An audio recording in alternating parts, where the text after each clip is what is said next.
Hi, my name is Francis Conrad, and I help people live the life that they love. And what I'm going to talk about today, it's an exciting idea. It's something that, in a sense, has evolved in my own thought process. I've been thinking and talking about and exploring transformation and how people's lives are really improved when they transform. And that transformation is a process that follows certain steps. And the more I looked at this, the more I came towards the realization that we're going to talk about today.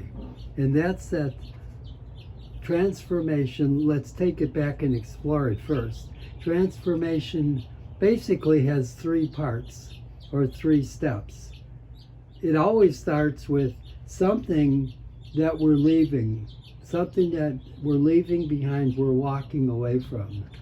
And we're doing this because something new, something better wants to be brought into our life, wants to emerge. So we leave something in order for something new to emerge. Well, it doesn't all happen at once. So what happens is that once we leave what needs to be left behind, once we leave it, what wants to emerge hasn't showed up yet. So there's like this period in between, and literally I call it in between. It's in between what's left and what wants to emerge. Well, as I thought about transformation, the emphasis is always about what wants to emerge. Something bigger, something better, something connected to who I am authentically. Something that's true to me and puts me on a path that it's higher and it's better suited to who I truly am than the path I was on that I've left. Well, when I think of this and I look at it and explore it, I've begun to suspect that not only is what's emerging higher and better and something that's more connected to my truth. But the word that I've put onto it today is, I think it's remarkable. I think that what if we are designed by nature, the way we are, we're designed to move into a life that we could say we're destined to be remarkable. Now that's something that strikes me as important because I think so many of us don't think of our lives as remarkable. So many of us think that, we might have good lives, we might have ordinary lives, however we define it. But remarkable, that's something that seems like maybe there were times in history when remarkable men lived. I know that there was a book by Gurdjieff, and he talked about, being surrounded by remarkable men. Well, maybe those times are over. Where are the remarkable men these days? And I'm going to suggest that they may be all around us. We just don't know how to see them. And I'm going to suggest that maybe our own remarkableness is not seen because we don't know how to bring it forth. We don't know how to transform. So this is like a huge shift, and I think it's especially remarkable. I think it's especially pertinent today because we're at a time that I think all of humanity is ready to evolve and move to a higher level of consciousness. That's a time that calls forth remarkableness in so many of us. It's not going to be just one or two. It's going to be large numbers of people that help to evolve mankind's consciousness. And guess what? That's going to be an evolution that from the past, looking at it from the place that we're leaving, it's going to be, and it's going to seem quite remarkable. So let's explore that more. What is it? What does it mean to be remarkable? And can we bring that in? And is that really what transformation is all about? That I'm looking to create my life into a way of being that truly is remarkable in comparison to anything I've been or had before. So let's start with the story. I love stories. And this is a true story that goes back to years ago. I was in Indonesia on an island and the place that I was staying is called Tuk Tuk. If you could imagine, in front of me is this gorgeous scene with palm trees, and beyond that water, and it was just a beautiful day.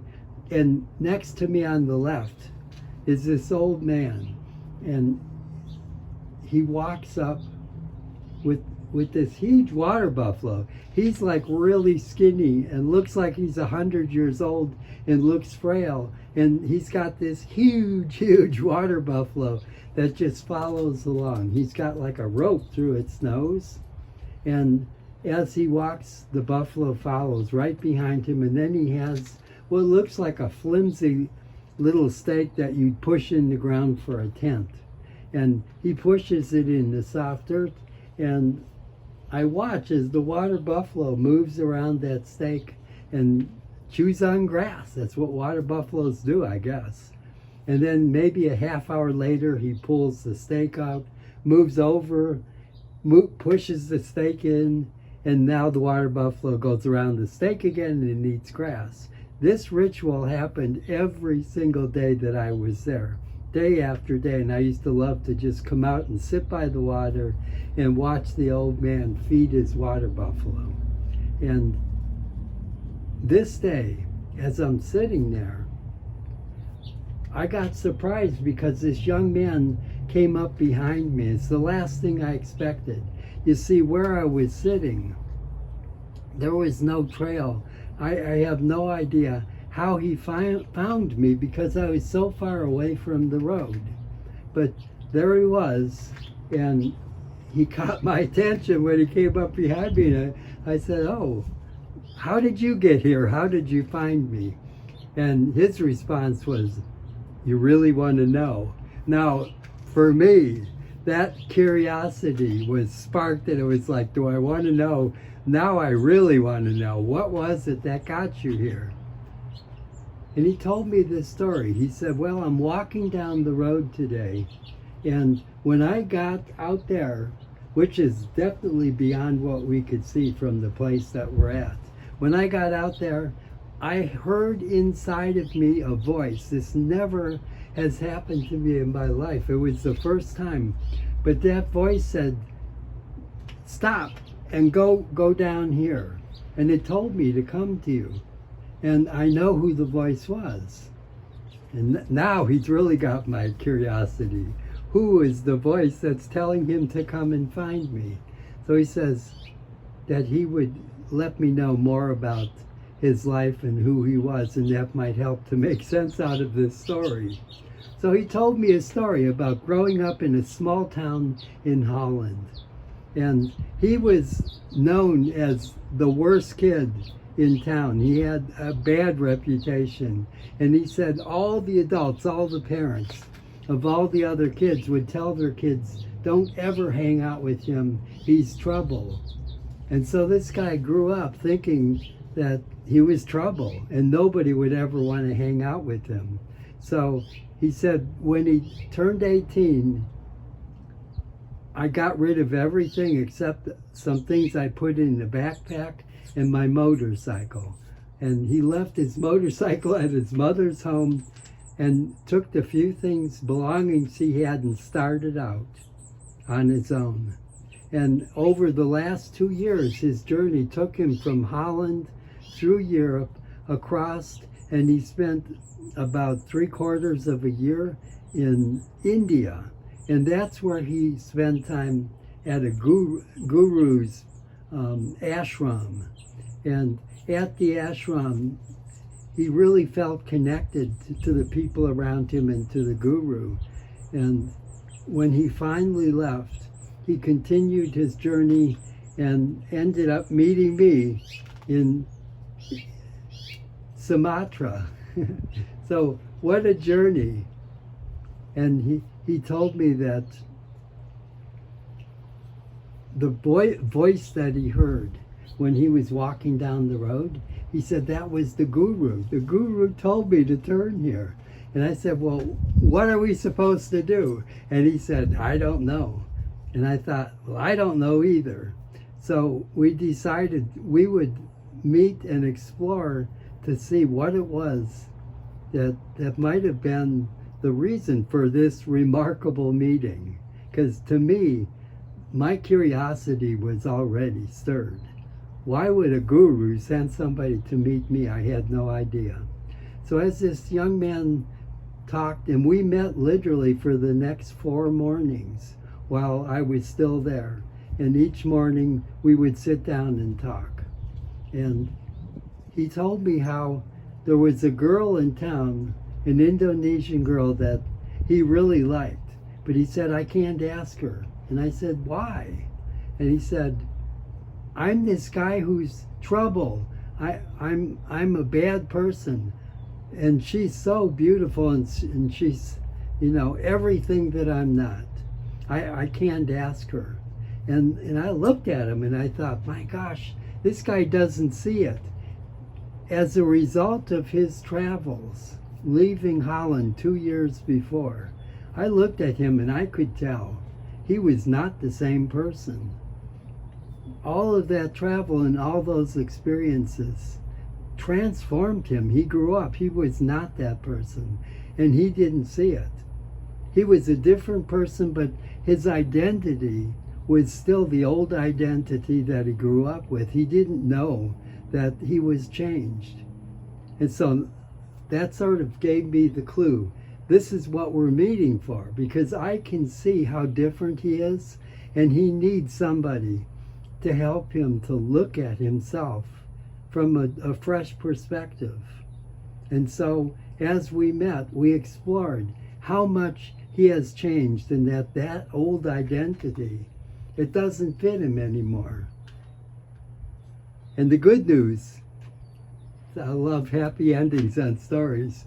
The good news is that on the 4th morning, he came back and told me not only had he asked this girl that he loved out, to meet and to hang out together, but he actually felt like he deserved it. He felt like this was a culmination of all that travel, that who he was now.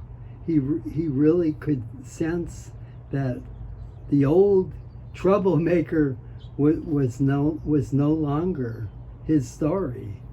Now he was the transformed young man who was affected by all these experiences over the last 2 years.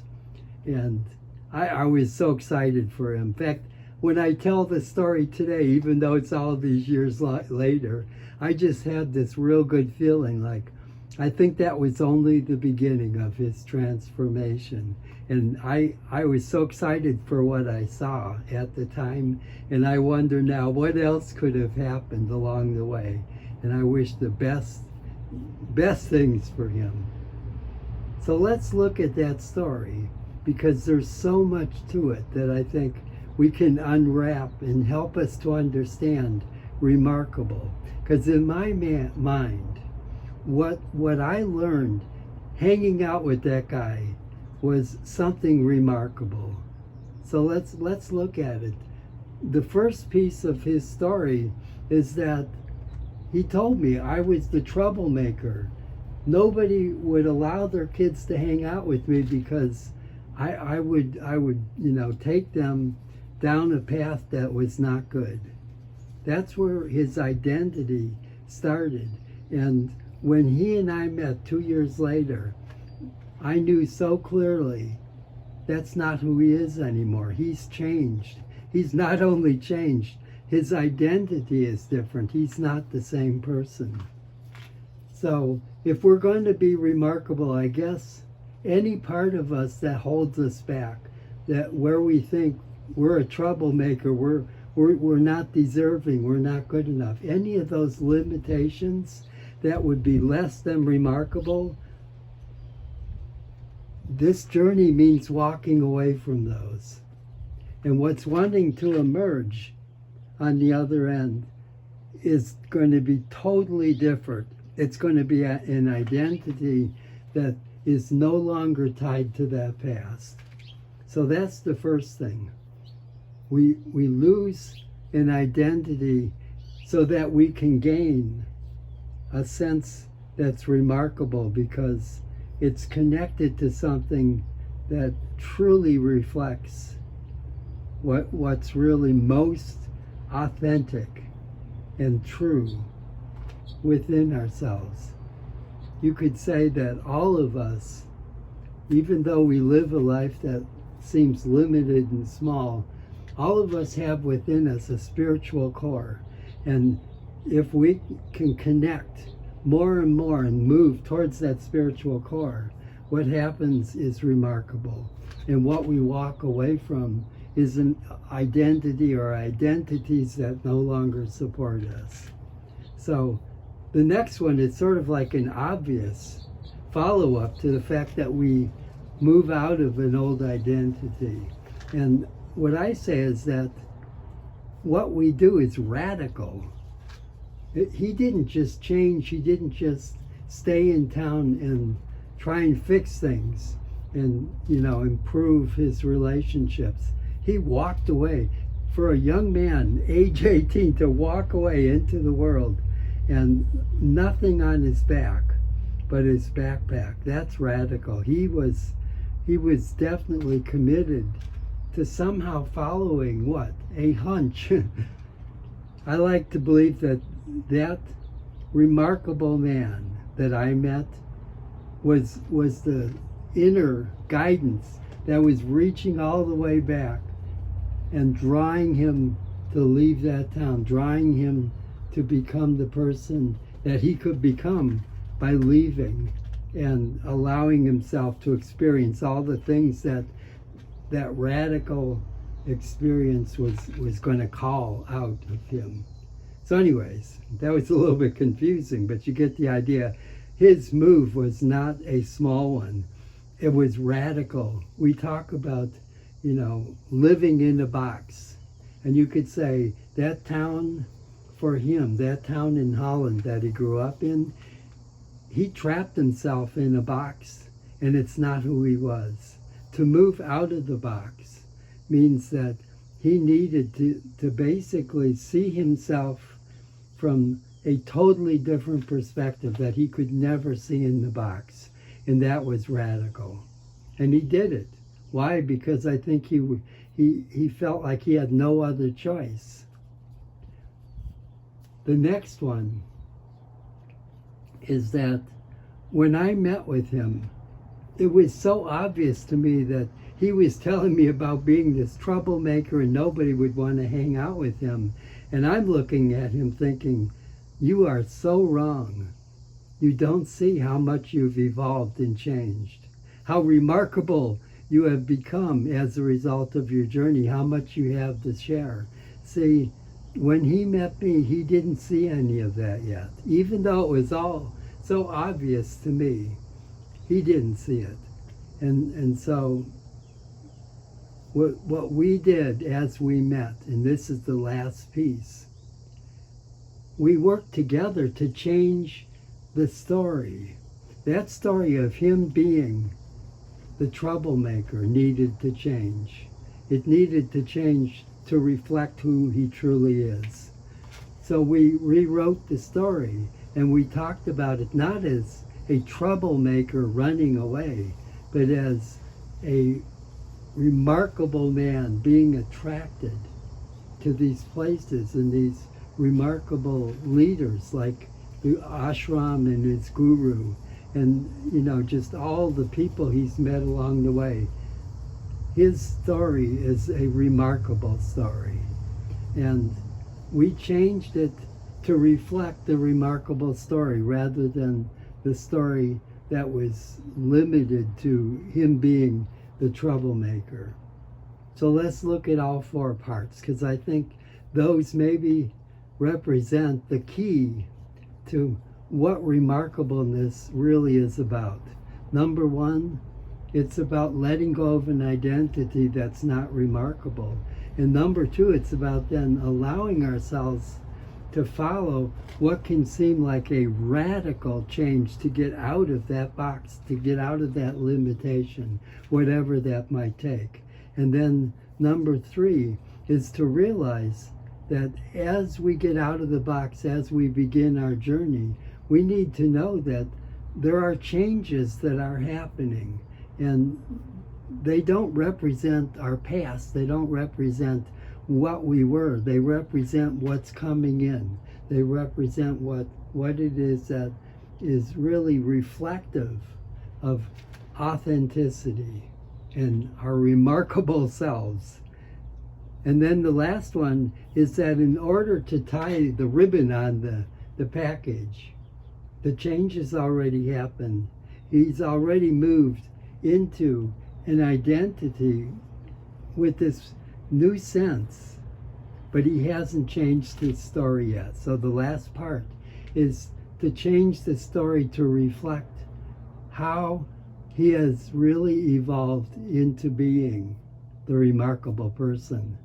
And basically, I want to end up talking about a tradition that I think sort of ties all this together in a very simple way.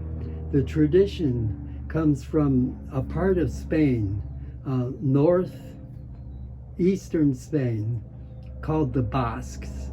And the Basques were a group of people who had all their own traditions that are very ancient. And one person that I met along the way who comes from that tradition was Angeles Arian. And what Angeles taught me was that they have a tradition where she grew up, where people celebrate their birthday on that day every month. So my birthday's on the 28th. That means every month, January, February, March, all the months of the year, every 28th of that month, I would celebrate my birthday. So I had 12 celebrations. Now, the thing that's significant is what I do on my birthday. You see, the tradition is every time your birthday comes up, you do something radical, something you've never done before, something that to you is so different that it's a real challenge. And you do this 12 times a year on your birthday. And I think in many ways, if we build in traditions to do things that are radical, if we allow ourselves to experiment with a way of life that to us would be totally out of line with who we are, and yet something that would, in many ways, when we accomplish it, would really make us feel like, wow, I did that. Well, that's the way that the Basques, I think, helped to form a group of people who in many ways are remarkable. And I think that we can take that same idea. Let's do something that's absolutely radical. It's out of character. Let's do something that's outside of our box, outside of our current reality. And let's, as we evolve, doing new things and exploring new parts of ourselves, let's tell new stories. Let's identify ourselves with that radical new self. And I think over years of doing this, we surely cannot help but be more remarkable. So remarkable is in being in a limited, restricted box. Identity is no longer relevant because it's not who we are. It's not what represents us. Thank you. I enjoyed thinking this through and sharing it with you. And I always look forward to any type of feedback. Give me comments, push like, because I know I'm new at doing videos, But I have a feeling like I'm not stopping, and this is one of the ways that I have to do something that's radical. And if any of you care to join me, join by giving me some comments, and it helps me to know what direction to go. So thank you so much, and live the life that you love.